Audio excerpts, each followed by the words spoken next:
In today's video, I'm going to teach you how to change your Google Analytics account name.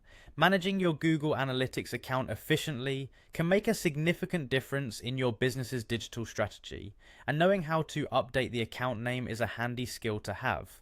Let's dive into the step-by-step process so you can make this change smoothly. First, open your preferred web browser and head over to the Google Analytics website.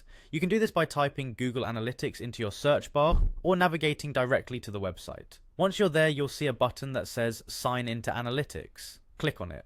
This step is quite straightforward, but it's important to ensure you're logged into the correct Google account that manages the analytics property you wish to change. Double check that the account email shown is the one you're intending to use. After signing in, you'll be taken to the Google Analytics home. It's a familiar hub for those who use analytics regularly, displaying a range of data insights which can be vital for your business decisions. But today we're not here to dive into reports. Instead, look towards the bottom left corner of the navigation panel and click on Admin.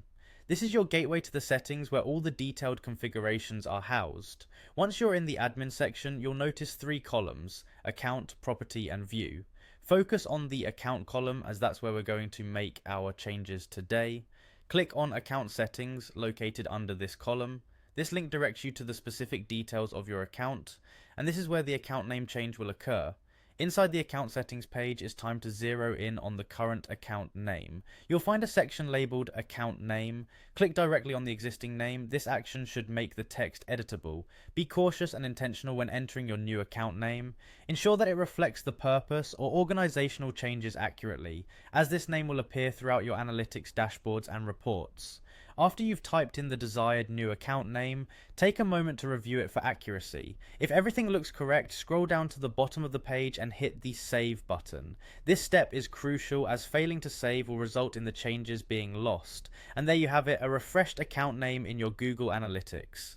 This change usually takes immediate effect, meaning you can continue working with the assurance that all your dashboards and reports are updated accordingly. Remember, keeping your account details organized and reflective of your current setup can make analytics a more powerful tool for your business. If you have any further questions or need assistance with other analytics features, feel free to reach out or check out other videos in our series for more insights.